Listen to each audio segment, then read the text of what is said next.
This is Join Us in France, episode 347, 347. Bonjour, I'm Annie Sargent, and Join Us in France is the podcast where we look around France so you can best enjoy France as a destination. We talk about French culture, history, gastronomy, news, and everything it takes to have a meaningful experience in France. Today, I bring you a conversation with Elyse Riven about the gorgeous city of Elyse in Provence. It's hilly, it's gorgeous. It's got a beautiful garden on top, and it's definitely a wonderful place to visit and play hide and seek. It's not recommended for people with mobility issues, but even people who aren't in great shape can do it if they take it slow.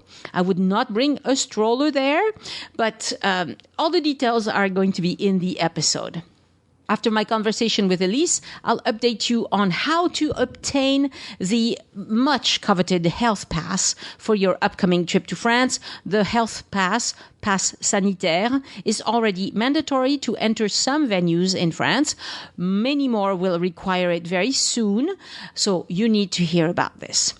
If you like what we do here at Join Us in France, consider supporting us by visiting joinusinfrance.com/boutique to check out my cookbook, Join Us at the Table, my voice map GPS self-guided tours, and my services such as the custom itinerary review, where I can help you craft the best vacation in France specifically for you. And that sales page is open again at the boutique.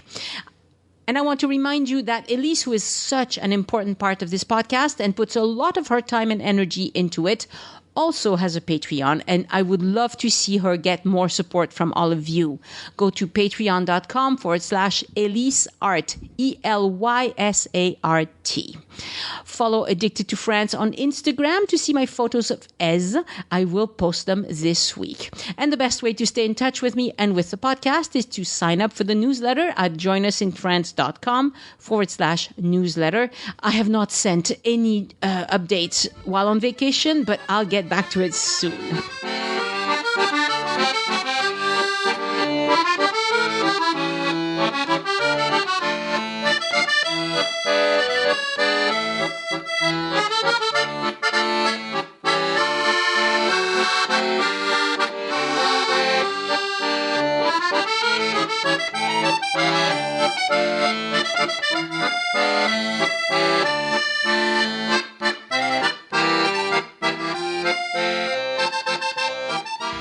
Bonjour, Elyse. Bonjour, Annie. We are talking today about it.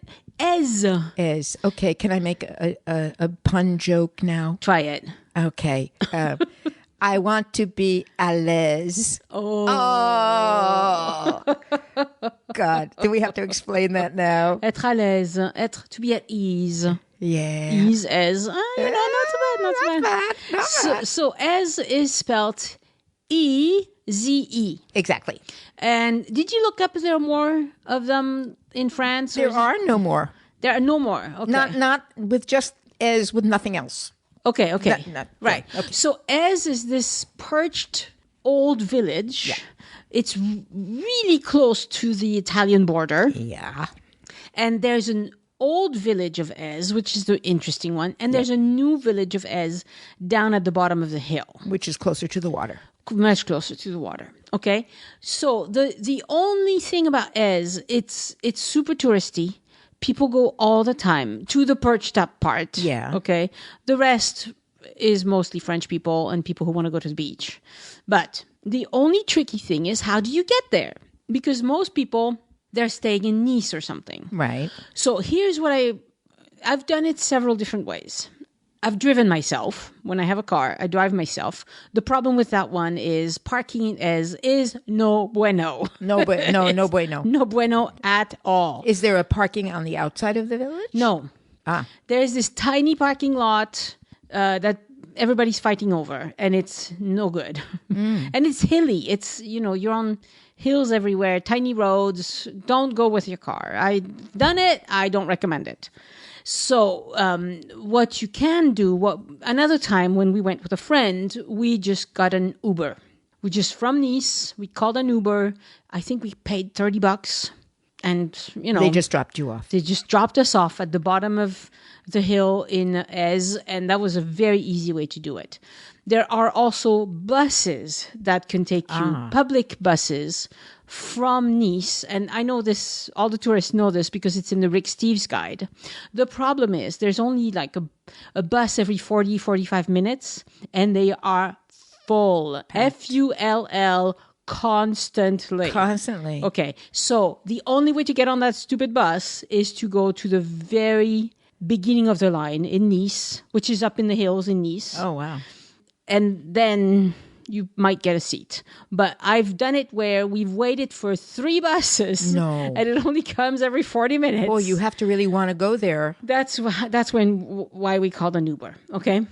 So don't count on the bus unless you're willing to go to the very beginning of the line. And even then you might have to wait. Okay. So there's also a train, but the train drops you off along the water. The train all along the Mediterranean. Right, it's along the coast. It's along the coast. So you're at the bottom of the hill, and then from that bottom of the hill, there's another bus that can take you up the hill. Ooh. Okay. But it's a bit complicated. So I would recommend, if you're not there with a guided tour, just take an Uber, okay? It'll cost you $30. Worth it. Very, very worth it. And then the one day we took the Uber to go from Nice to Eze. Then on the way down, we took the bus and then the train back. And that's cute. And that was easy because there's only one bus stop in Eze. It's so easy to find it. You can't just roll down the hill. No, I don't recommend rolling down the hill. Okay. Yeah, but it's worth going. It's a beautiful little town. What are you going to see? Okay, it's cobblestones. It's hilly. It's got a beautiful, beautiful garden on the very top. It's an exotic garden with lots of what do you call those things? What? The things that I kill all the time. The things that you kill all the time. Yeah. Flies?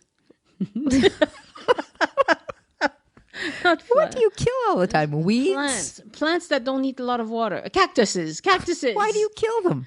Because I don't know. They don't like me. Cactuses don't like me. Even if I ignore them for 6 months at a time, they will still die.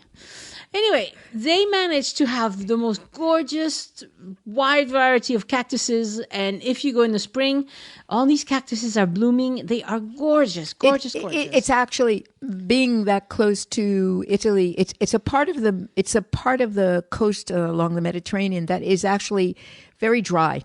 Yeah. And so it's a perfect place for Mediterranean plants and for cactus. Right. Things like that. So once you're up there, so it's a bit of a, you have to be in reasonably good condition to go up there. I mean, it's not like difficult, but you couldn't go with a stroller, for instance, or wheelchair or things like that. You have to hoof it. But the views are gorgeous. From the top of Eze, you can't really see, well, you see the ocean. It's gorgeous from up there. But if you go to another nearby little cute town, La Turbie, from La Turbie, you have this beautiful view onto Monaco. Mm. Yes, you can see Monaco from above. Can you see the dollars floating above the buildings as they did in Monaco? Yeah, no, it's a gorgeous place, and you will spend probably 2 hours in Eze, walking up the hill and back down. There's a little grocery store at the bottom of the hill, so if you want to picnic, you can. You can buy your picnic there, and they don't really have tables. There's a bench. Mm. There's also a little Fragonard museum. So is it Fragonard or is it another brand? Fragonard is their main place is in Grasse. Right, but it's a place where they make scented soaps and things like that, and they show you the process of how they make it. I'm not sure, but it's very small. It could be. It's a very small little museum. You can't miss it. It's so small, and if you go in there, they will give you a little guided tour, and you can buy soaps and things. It's very nice. I've bought plenty of soaps there. They smell great and they're good quality, and it's not a ripoff. It's a good place. I wouldn't recommend it if it was a ripoff, because I hate a ripoff. I know. You hate a ripoff, Annie. Okay, she's making me itchy to tell about the ancient history now. Yeah, because the history must be really interesting. I know zero about the history. Oh, you really do know Yeah, zero. no, Okay. I know zero about the history of the place. I just know that it's gorgeous, that it's very scenic, that it's a great place to take photos, that if you enjoy cactuses, you won't believe your eyes. They also have beautiful statues in between the cactuses. It's just gorgeous. Just gorgeous. But very touristy. But cactuses don't like you. No, cactuses don't. I don't know why. I've killed so many cactuses. I've never heard of anybody like that before, but that's okay. You have a green thumb for everything else. That's right. I'm good with a You're lot of very other good. plants. With a lot of plants, I keep them very happy for a long time. Cactuses, no. No. So now tell me about the history, because Well, it's really interesting because it turns out, even though I thought you knew this already, but it turns out that the history of Ez goes back to 400 BC. wow, that's a long time ago. the houses don't look that old. No. No. No, they don't look that old. What there is now is obviously from the Middle Ages. Right. Really. But Probably late up Middle above, Ages. at the top, it's what's called Montbastide. Ah bon? Montbastide is actually, if you have the village and then you go up a little higher to the top peak there. Yeah. It could be exactly next to the gardens. I'm not sure. Okay. Yeah, so there used to be a fort up there. Right. You see the remnant of the fort. But what you're seeing is actually the remnants of an oppidum. Oh. Okay, and it's a pre-Roman Celtic village. And what's fascinating, because I was looking up a bunch of things about the history of it, is, and this is of course why eventually the village came to be a little bit lower down. They've been doing a lot of recent archaeological digging there. Uh-huh. And because the remnants have been there forever, I mean, Right. basically forever and ever and ever. And because of the new techniques in archaeology, which are really quite amazing, actually. I mean, there's laser research, there's all kinds of things that can date things better. The village itself is considered to be one of the most carefully constructed pre-Roman villages ever found in Gaul. And it dates from about 250 BC. And it was a village with very well-constructed houses and walls around it. An oppidum, for people who aren't really familiar with the word, is basically a fortified village position that's somewhere up above where you can be protected and basically see all the way around. Yeah. Oh, yeah. You can definitely do that there. Yeah. But this one apparently has been blowing the minds of the archaeologists because of how much information it's been giving people about what life was like even before the Romans came to Gaul. Huh. And what they discovered was, and now this, of course, there were different groups of Celts in different parts of what is now France. So obviously they didn't all have the same technology and they didn't all do the same kinds of things. But in this particular area, they think it actually goes back as far as the Phoenicians who settled the coast, as far as Marseille, and then the Greeks, so that there was a lot of activity and a lot of what I guess in the Western world we call civilization, that came along through this area. They found that these were houses that were built with 2 floors, very much like the medieval villages that you and I both like to visit all over, so that the upper floor was where people lived and then the lower floor was for commerce. Mm-hmm. And this is pre-Roman. This is really, really ancient. And they have found olive presses and presses for grapevines, so that they know, because of written history, that this town, whatever its name was in those days, was actually very wealthy because it did commerce in olive oil and in wine. And it took them, the hills had loads of grapevines, And I assume that means also that in the area there were lots of olive trees, and they took it down to the coast, and then the wine and the olive oil were shipped out in different directions. And there's a legend that the Phoenicians were, in fact, the first people to settle this area, and that they perhaps gave the name to the town in its ancient form. And if that's the case, it goes back to 500 BC. That far back. So there were a lot of Romans in the area, because there were lots. I mentioned La Turbie previously, and at La Turbie you can see this monument called le Trophée d'Auguste. Right. And it's a massive Roman ruin. Exactly. And you can go climb up into it and everything. It's really, really worth it. But of course, if you don't have a car, I don't know how you get between Elyse and La Turbie. I don't know. I don't know either. That is something you will have to look up. But it's very worth rich. It. It's a gorgeous area. They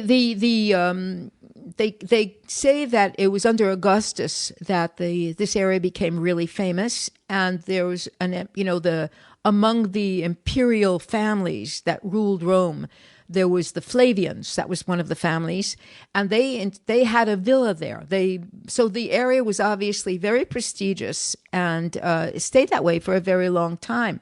What's interesting is that the name. I learned something. I'm always curious about the origin of words. I mean, it's a kind of a pain to be like that, but there you are. It turns out that the ancient name was not Elyse at all. It was Avision, A-B, and then there was this word. But what makes that interesting to me is that the A-B, which is a prefix, was actually from ancient Occitan. And what happened was that after the Roman Empire fell, and of course then we have the mix and match between the Franks up north and then the Roman Gallo-Roman civilization in the south, the AB got taken off, and the rest of the word got transformed from Esa to Isea to Asa to Ez. Okay. So if you see an ancient village in the south of France that has beginning with AB, it really means it's the ancient Occitan language. It's kind of neat, just for no other reason than it basically means village. Okay. So there you are, right? Mm-hmm. It's like, now, one of the things you were talking about, how difficult it is to get to the village and how steep it is. Mm-hmm. It's 400 meters from bottom to top in the village. Okay. So that's more than I figured. It's a lot. It's a lot. You definitely don't want to bike it. Yeah, no, they don't. No. It goes from the village to the top of the mountain. It's a little over 2 kilometers, but it's a change steep. It's steep. It's 400 meters. That's a lot. That's the whole thing. And this is famous for something called the Nietzsche Road or the Nietzsche Path. Nietzsche. I don't know. The philosopher. Oh, the philosopher Friedrich. Nietzsche. I don't speak German. I'm sorry. I'm massacring his name. I'm sure I am. Nietzsche. How would you pronounce it, Annie? Nietzsche. Okay. Well, take your pick. Also sprach Zarathustra. Exactly. Well, he was a tormented person. And Indeed. He was a very tormented person. And he had probably what today would be considered to be bipolar or something like that. He had huge periods of Great Depression. And of course, at the end of his life, he apparently went completely crazy. But in the 1880s, he spent part of each year in the area around Nice. And he discovered the village of Elyse. Oh. And he would go hiking. And he would go from down below at sea level, and all the way up there. And he Good would luck, go. dude. And it is officially now called the Nietzsche path or the Chemin de Nietzsche, and you can follow it. And if you're somebody who runs marathons or is super fit like that, you will love it. Apparently, it's gorgeous if you can handle it. You know? And apparently, every single year for a period of 8 years, he would spend a few months of the year in Nice. I don't know if he ever actually stayed overnight in Elyse, but it was his favorite spot. And he wrote about it. And he said that it calmed him down to walk in, which I imagine at that time was really a lot more wildernessy than it is now. Yeah. And go all the way up to the top and look out over the mountains behind him and the sea in front of him. The view is absolutely stunning. It must be Stunning. magnificent. It's magnificent. It's magnificent, right? You can't beat it. I have zillion photos, and I'll use my photos. I'll post them on the Addicted to France Instagram feed. They are. I can imagine, because of course the mountains behind it are famous for being really beautiful, but it's become famous. And there are people who actually do this just the way people will do a part of the road to Compostelle. There are people who will go specifically to do the Chemin de Niche. Interesting. And it really sounds it must not be that long. It says it takes 45 minutes. Right. But so from the village, not from Nice, the city. No. Because from Nice city, it would take longer. No. From the bottom of the village to all the way up to the top of the mountain, where in fact the ruins of the Open-de-Mar. Mm-hmm. So it's marked. It's an official trail that has now become famous because it is. So I suppose if you take the train and stop at Elyse, the village at the bottom, then you walk up the Sentier de Niche. I'm assuming that's what you do. That would be. I will look it up. If I find it, I will put it on the show notes for this episode. And apparently there are lots of little craft shops in the village. Yes. Lots of little artisan craft shops. Especially towards the bottom of the hill. Especially towards the bottom. There's art stores. It's like a normal touristy town. Right. With high-end pottery type of things, high-end paintings, knickknacks, some of them very expensive, some of them not so much. There's a luxurious hotel. I can't remember what it's called, but it has a beautiful entrance, and of course patrons of the hotel get driven to the gate of the hotel, and they have this beautiful view there. I can't remember what the name of the hotel is, but there's some lions or big cats at the entrance guarding the door. It's gorgeous, but it's definitely high end. If you want to stay there, I bet it's not cheap.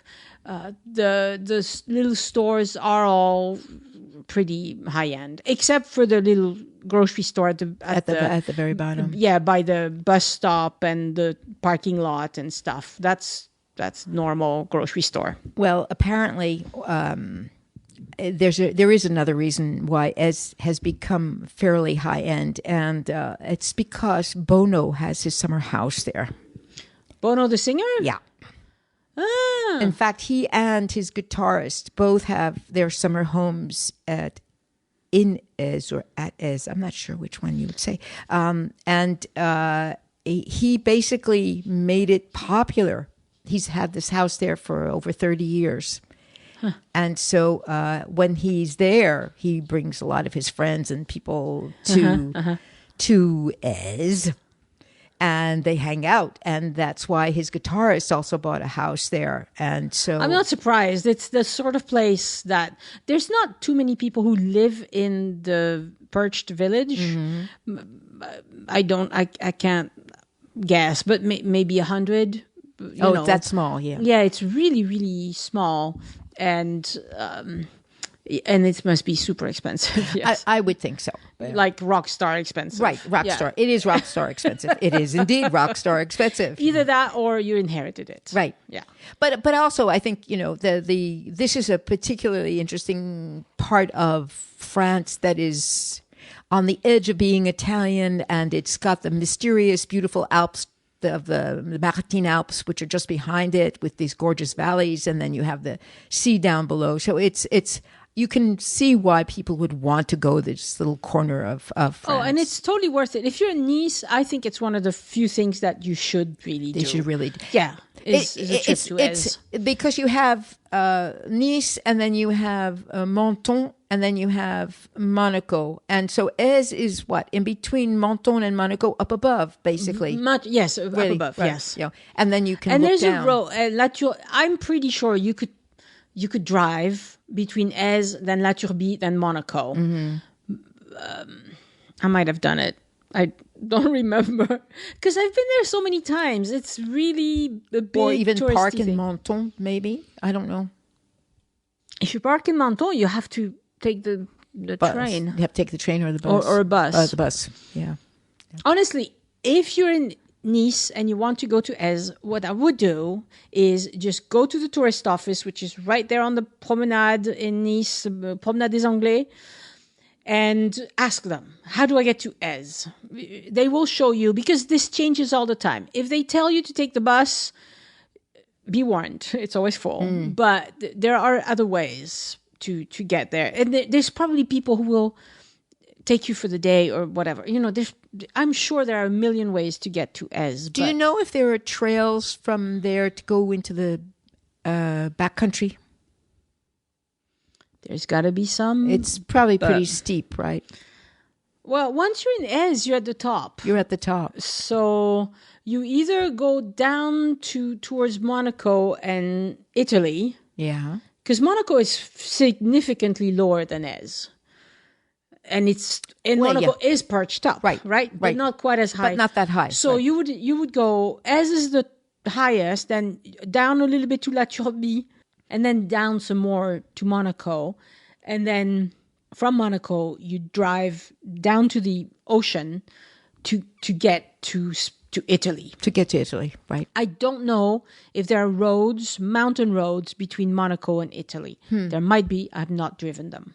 I don't know. But there are those valleys that got flooded last year. I suspect that they're up in the back behind that area. Yeah. And there was some beautiful hiking back in there, but I don't know where you begin those trails. Yeah, I don't. not sure. I don't. But that stuff, all that stuff, if you look it up. If that's what you want to do, look it up. There's got to be trails in the area. There's got to be mountain biking opportunities, all sorts of and outdoors lots of hiking. Yeah. One of And the the things- beach. And the beach, of course, down below. And it is really always amazing to me how in areas that seem so remote, you have these gorgeous ancient villages.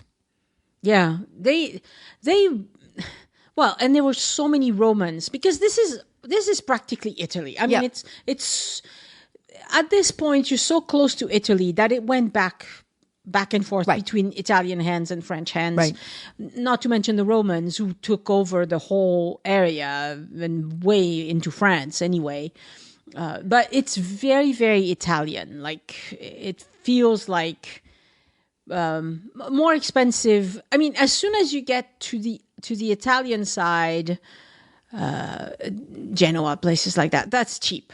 Yeah. But the Riviera, That part the is expensive. French part is super expensive. Yeah, and actually, that's the most expensive part. I mean, it's interesting if you go along the coast. It's like you're starting in Marseille, going towards Nice. It gets more and more expensive as you go east. Up to go to Ez.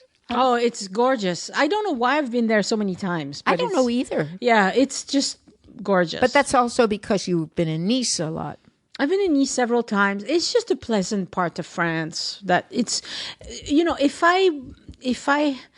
think I've been with friends and with family from the US, because it's a part of France that's so pleasant.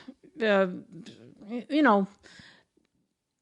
mean, if you ask me for inexpensive accommodations in Ez, I will tell you, good luck. Aha. Okay, that's not going to happen. That's not going to happen. But if you want to have good value accommodations in Nice, that can be found. Okay, And then you could do a day trip. And then you can do your day trip towards all of these fancy, beautiful, expensive parts of. And of course, the weather in Ez is mostly gorgeous. It can be very windy. But it doesn't have to be. Sometimes if you happen to be there on a windy day, it's not so pleasant. It doesn't rain that much, but when it rains along the Mediterranean like that, it's often very heavy rains. Yes. Just sudden, heavy rains, watch out, lots of wind, and then it stops and it's gorgeous again. So it's, the weather is absolutely gorgeous and beautiful. That's the Mediterranean. I would really, I don't know if we'll do a separate episode on La Turbie, but if you can, go to La Turbie. It's so French. Well, as French as can be, being so close to Italy. But it's very, it's the one place where, for as much as is touristy and rock star kind of material, so is Monaco. Same. Absolutely. La Turbie is where French people hang out. The prices are still very high. If you want to buy a house in La Turbie, I'm sure it's expensive. But it's where French people go. Yeah. They even have a guide dog school in La Turbie. Yes. When I was there once, we followed an instructor. So it was funny because there was an instructor, there was a trainee guide dog instructor, plus a person who was learning a route. So it was interesting.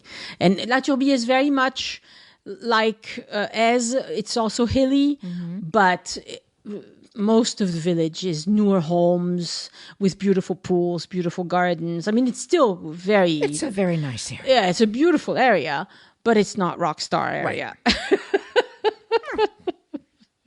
Hey. I mean, if you go to Monaco, you need a yacht, pretty much. Yeah. Well, you need to show how much money you have in the bank to even get into Monaco. No, that's not true. I've been to Monaco many times. They let me in. I know, but still. Yeah.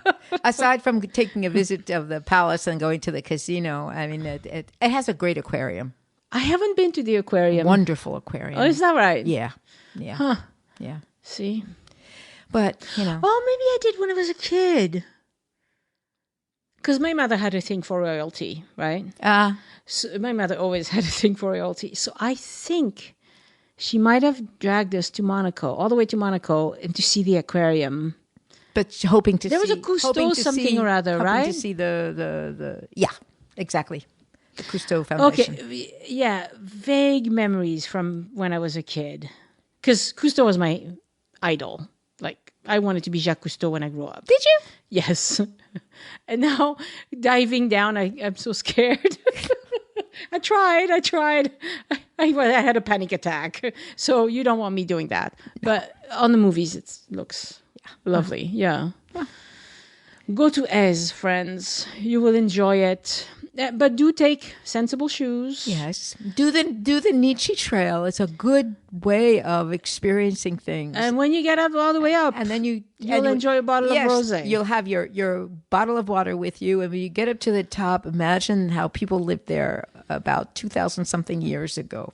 Oh, that's what I would do. Like if I got really, really, motivated, go on the train, hike up the trail with a couple of bottles of water. Yes. Then stop at the grocery store, buy some sandwiches, a bottle of rosé, walk up to the open to the garden and the gardens, which you have to pay for, but it's worth it. Pay for it. It's good. Do it, and then go back down after you've had your sandwiches and the rosé. That's right.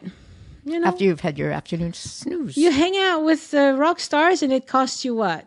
Hang out with rock stars and the ghosts of the Phoenicians. Yeah, it's perfect. Thank you so much, Elyse. You're welcome, Annie. Au revoir. Au revoir. Again, I want to thank my patrons for supporting the show and giving back. Patrons get several exclusive rewards for doing so. You can see them at patreon.com/join us. Thank you all for supporting the show. Some of you have done it for a long time. You are wonderful. And a shout out this week to new patrons, Michelle Bloch, Tammy Vanemacher, maybe? Sorry, Tammy. Claire Minges and Cynthia O'Shell. Sorry about the names, but thank you so much for becoming patrons and making this podcast possible. And thank you, Debbie Vigiano, for upgrading your support to yearly. It saves you a little bit of money, and it's good to know you're enough of a fan to stick around for at least a year. Another way to support this podcast is to hire me to be your itinerary consultant. Let me explain. You sign up for that at joinusinfrance.com/boutique. Then once you've made the payment, I get notified. I send you a form to fill out. And then I look at your preferences and I craft a custom itinerary for you and your family. And then I send it to you and we discuss it for about an hour on the phone where I can answer your questions and just get it all just perfect for you. And today I also want to thank Lynn Asbury, Teresa Brandeber, and Kristen Lucas for sending in a one-time donation by using the green button on any page on joinusinfrance.com that says tip your guide. Kristen wrote, "Merci, Annie. Your podcast is truly a public service. You get an A+ from this teacher. Please keep up the great work." And thank you, Kristen. That was lovely of you to say, and a generous donation to boot. So merci beaucoup. And if you enjoyed this episode, you might also want to listen to our other episodes about nearby destinations, such as Nice. And to see all the episodes that have to do with Provence, you can just go to joinusinfrance.com and look at the podcast page where you can search for all the previous episodes, or you could go to destinations and then select down Provence. I'll try to keep it organized, but there's been so many episodes, it's hard to name them all. This week in French news, okay, there is now a new mandatory health pass to get into any venue that takes in more than 50 people. And while it's straightforward for those of us who have received our COVID-19 vaccinations in France or a European country, it is creating a lot of confusion for visitors from outside of Europe. So let me try and clarify.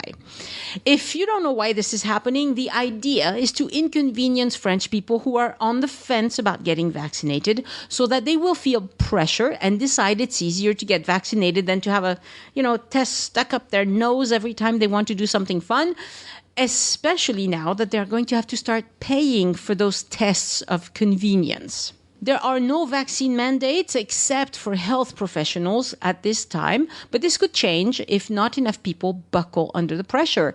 Right now, French vaccination centers are working at full capacity, so it looks like it's going to work. The target is to get to 70% of the population fully vaccinated as soon as possible.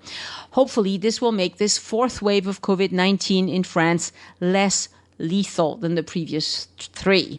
We are at 49% of our population being fully vaccinated, which puts us at about the same vaccination rate, just under, as the US right now. Overall, despite exporting half of the vaccine doses produced in Europe, the EU has now overtaken the US and the UK in vaccination rates. So we're happy about that, and I hope it continues to grow. So, what do you do if you're coming to France with your CDC vaccination card? Most Americans in France report that they can get into venues whatever venues they want to in Paris with their CDC vaccination card, but that will not work everywhere and it will not work forever. Starting August 1st, lots more places will start asking for the health pass or pass sanitaire, as I mentioned before. And everything will go a lot faster if you have the proper QR code. Once you have that piece of paper with the QR code, you can import it into the Tous Anti-Covid app, and then everything will work for you the same as it does for French people. They'll also take the paper with the QR code if you don't want to install the app, but I highly recommend the app. Doctors and pharmacists who have a health provider login on the French healthcare system can turn your CDC card into a European QR code, but some of them will not want to spend their time doing that, especially since this is not something that they charge for. Honestly, if I showed up with a French vaccination certificate at an American pharmacy and asked them to turn it into a CDC vaccination card, they would laugh me out of the room, but that's never going to come up because French tourists are not welcome in the US at this time. But being an American citizen as well as a French one, I guess I could, but Anyway, I'm happy that so many French pharmacists and doctors are willing to do it in France. So here's what you have to do. You walk into any pharmacy and see if they'll help you. If not, try another one. There are pharmacies all over French cities. You should not have to go far. My friend Patricia, who lives in Paris, went to her normal pharmacy to see if she could get a QR code certificate for her sister, who will be visiting from the US and will stay for 6 months. Let me read what she wrote. I was successful getting a EU/FR digital COVID certificate for my sister using her USA vaccination CDC card. The first pharmacist I talked to wasn't interested in playing, and then he went to get another young woman. She had never done this before, but she was willing to try. The USA address did not work, so I had her use my French address. USA phone number was okay, so I guess you could use your hotel address in France. USA phone number was okay. I scanned and sent to my sister. She can scan the QR code into the Tous Anti-COVID app on her phone. So this system works, but you need a willing pharmacist, no charge. And then later she says, I did have a copy of her passport and French visa. Yeah, she's staying 6 months, so she needs a visa. Plus my French ID/US passport, just in case more ID was requested. This was a pharmacy where I have gone for years, so not totally random. Of course, that helps. The boss lady who I usually talk to was not there, but I think I was lucky to get a young, curious pharmacist. So that's how it went for Patricia. And I want to make sure you understand that her sister is not in France yet. Okay, so she did this for her sister in absentia, I guess you would say, which is great. She will hit the ground running. I am reading lots of reports that mass vaccination centers also do this. Some get so many requests that they do it for one day and then turn people away. But it's worth trying mass vaccination centers as well as pharmacies, and there are a lot of them. It's white tents outside of pharmacies very often, or on major plazas. I found a web page that gives step-by-step instructions on what health professionals need to do to generate a QR code for foreign nationals.